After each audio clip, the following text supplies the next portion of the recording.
বিসমিল্লাহির রহমানির রহিম। গ্লোব কান্ট্রিগুলোতে যে উত্তেজনা বৃদ্ধি পাচ্ছে, এই উত্তেজনা যদি আরো বৃদ্ধি পায়, এখানে হলো যুদ্ধ ছাড়া আপের সমাধান হবে না, এবং যুদ্ধের মাঝেই সমাধান হবে, এবং নির্দিষ্ট লক্ষ্য হবে কে কি করবে। এবং আমেরিকার ডিফেন্স মিনিস্টার মার্কো রুবে বলতেছে যে আমেরিকা ইরানের যে নেতারা আছে তাদের মাথায় সমস্যা, তারা আত্মসমর্পণ করবে না। এবং ইরান বলতেছে যে আমরা আত্মসমর্পণের চাইতে আমরা মৃত্যুকে বেশি পছন্দ করি, আমাদের আত্মসমর্পণের চাইতে শ্রেষ্ঠ হলো মৃত্যু। অর্থাৎ ইরান বুঝাচ্ছে ইরানি জাতি কখনো কারোর কাছে মাথা নত করে না। দেখেন, এই যে আমেরিকা এবং ইরানের ভিতরে যে সংঘাত, অন্যদিকে ইরান আগে আমেরিকা বিশ্বাস করত যে তার ছোট ছোট দেশগুলোকে আপনার ইচ্ছা মতন হামলা করবে, যেমন আপনার ভেনেজুয়েলা হামলা করছিল, ইরাক, সিরিয়া, আফগানিস্তান, ভিয়েতনাম, এই রাষ্ট্রগুলোতে আমেরিকা হামলা করছে। এবং আপনার দ্বিতীয় বিশ্বযুদ্ধের সময় এবং জাপান এবং জার্মানি, এইসব রাষ্ট্রগুলো আমেরিকা হামলা করছে। কিন্তু এই যে আপনার মুসলিমদের যে হামলা করা, রাষ্ট্রগুলোতে হামলা করা, এই নীতিগুলো বাইরে হয়ে গেছে। এখন ইরানের নীতি যেটা, ইরানের নীতি হলো ইরানে হামলা করবে না, ইরান আগে হামলা করবে। দেখেন, গত 2 দিন আগে আপনার আমেরিকার যুদ্ধ জাহাজে আপনার হামলা করে বৈশা ফেলে। অর্থাৎ ইরান এখন বিশ্বাস করে যে তাদের যে কোনো যদি শত্রু হয়, তাদের শত্রুরা হামলা করার আগেই তাদেরকে পাল্টা হামলা করা ইরানের নৈতিক অধিকার। অন্যদিকে যদি দেখেন যে দুবাইয়ের শাসক প্রেসিডেন্ট শেখ মোহাম্মদ বিন রশিদ আল মাকতুম, দুবাই শেখ মোহাম্মদ বিন মাকতুমকে গত রাতে আপনার গুপ্ত হত্যার জন্য মানুষ পাঠাইছিল।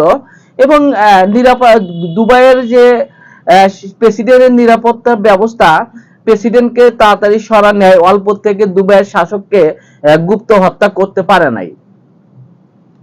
অনেকে বিশ্লেষণ বা অনেক মিডিয়ায় যে প্রকাশ করতেছে যে আর মাত্র 5 মিনিটের 10 মিনিটের জন্য আপনার হত্যা করতে পারে নাই দুবাইয়ের শাসককে। দুবাইয়ের শাসক এবং ইসলামী বিশ্বর এখানে দ্বন্দ্ব কেমন দেখেন, যে ইরান এবং সৌদি আরবের ভিতরে একটা আদর্শিকগত দ্বন্দ্ব আছে।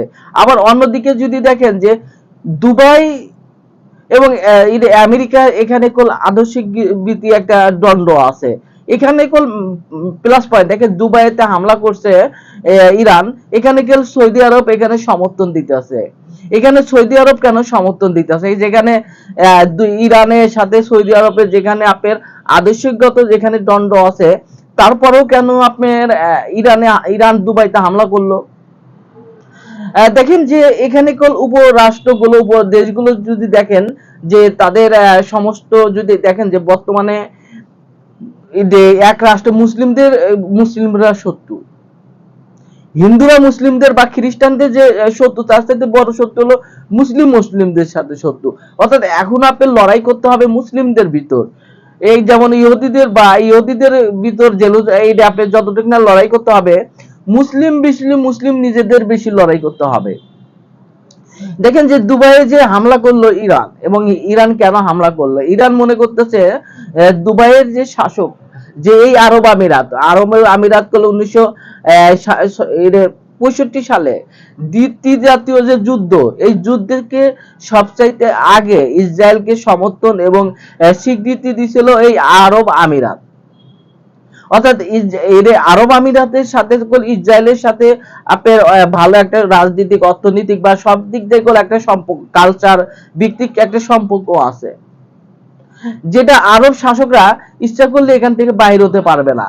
কারণ আরব শাসকদের এত কিছু আপনার দিছে, যেটা আপনার ইসরায়েলের থেকে বাইরে হতেই আপনার দুবাইয়ের শাসককে নিহত হতে হবে।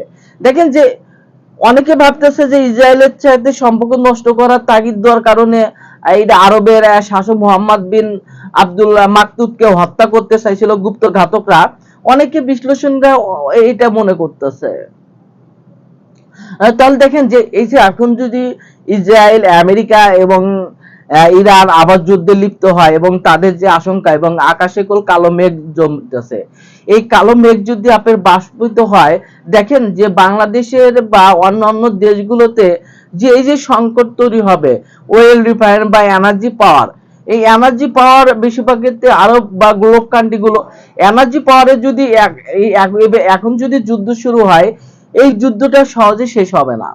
আপনার এই যে 40 দিন যে যুদ্ধ হয়েছে না, এই 40 দিন পরে বিরতি, এরপরে যে যুদ্ধ হবে এই পরে আর 40 দিন যুদ্ধ হবে না, যুদ্ধ হবে লং টাইম। অর্থাৎ যে পর্যন্ত না ওই দেশগুলোর পতন হবে, এমন হতে আমেরিকার সরকার পতন হতে পারে, দুবাইয়ের শাসকের পতন হতে পারে, বা ইসরায়েলের শাসকের পতন হতে পারে, অনেক ইরানের শাসক ইরাকের নেতারা মারা যাবে। দেখেন তারপরে এখানে তৃতীয় বিশ্বযুদ্ধের দিকে যাবে। এখন যদি আপনার ইসরায়েল বা আমেরিকা বা ইরানের যদি ইরাকের শান্তি চুক্তি না হয়, দেখেন অনেকে বলতেছে যে আমেরিকা এবং ইরানকে সামনে আনতেছে, ইসরায়েলকে কেন ফাঁকে রাখতেছে। ইসরায়েলে দেখবেন যে মিডিয়াগুলো এখন আমেরিকা ইরান যুদ্ধের কথা বলতেছে, ইরানে ইসরায়েল কথা বলতেছে না। দেখেন ইসরায়েল হলো এমন এক রাষ্ট্র, অর্থাৎ ইসরায়েল হলো আমেরিকার হলো আপনার এক কাল, অর্থাৎ সন্ত্রাসী গোষ্ঠী। দেখবেন এলাকা ভিত্তিক কিছু মানুষ আছে যাদের কাজ নাই, কাদের কাজ হলো ওনার মাথায় বাড়ি দেয়, ওনার মাথায় বাড়ি দেয়। অনেক মানুষ আছে যেমন রাশিয়া যায় অনেকে হত্যা করতেছে, মানুষ মাইরা অর্থ কামাইতেছে, অনেকে ভাড়াটা খুনি। অর্থাৎ ইসরায়েল হলে আমেরিকার একটা ভাড়াইটা হত্যাকারী দেশ, অর্থাৎ ওরা ভাড়াইটা হিসাবে কাজ করে, একে হত্যা করো ওকে হত্যা করো। এদের কাজই হলো প্রেসিডেন্ট হত্যা করা, মনে করে যে এই প্রেসিডেন্টকেও হত্যা করা যায়, ওই প্রেসিডেন্টকেও হত্যা করা যায়। দেখেন যে এই যে ভাড়াইটা হত্যাকারী, ইসরায়েল একটা ভাড়াইটা হত্যাকারী। সেই জন্য এই যে আলোচনার টেবিল, ইরান এবং আমেরিকার যে যুদ্ধ বা ইসরায়েলের যুদ্ধ, এই যুদ্ধ দেখেন আলোচনার টেবিলে ইসরায়েলের নাম নাই। এখানে আলোচনার টেবিলে করতেছে মার্কো রুবিও বা ডোনাল্ড ট্রাম্প, বা তারা করতেছে। এখানে ইসরায়েলের কোনো ভূমিকা নাই। ইসরায়েল যেটা আমেরিকা যেটা বলতেছে ওইটাই হলো ইয়েস স্যার। অর্থাৎ এতদিন ইহুদিদের বুঝাইছে যারা হলো জায়ানিজকে বুঝাইতো যে ইসরায়েল হলো ফ্রাস এবং ইসরায়েল যেটা বলবে এটাই। কিন্তু এখানে যে শান্তি চুক্তিতে দেখা যাচ্ছে ইসরায়েলের আব্বা হলো আমেরিকা, অর্থাৎ ইসরায়েলের হলো মসিহ হলো আমেরিকা। ইসরায়েলের যে বাস্তব ব্যক্তি মসিহ, যা তারা মসিহর কথা বলে যে মসিহ তাদের আসবে, তাদেরকে এই পৃথিবী তাদের নিবে, আসলে বাস্তবতা তা না। বাস্তবতায় আমেরিকা তাদের হলো মসিও, আর হলো আমেরিকার আরো ভাড়াটা খুনি, অর্থাৎ ভাড়াটা হিসাবে তাদেরকে হত্যা করে। দেখেন এই যে দ্বন্দ্ব, এই যে সংঘাত, এই সংঘাত যেভাবে আপনার বৃদ্ধি পাচ্ছে, কূটনীতিক ব্যর্থতা মানেই সংঘাত শুরু। এবং কূটনীতিক যে ব্যর্থতা এটা আবার সামনে আসতেছে, যেখানে ইরানকে আপনার ইরান বলতেছে আমাদের যদি হুমকি দেওয়া হয়, আমাদের যদি চোখ গরম করা হয়, তাহলে আমরা আলোচনা করব না।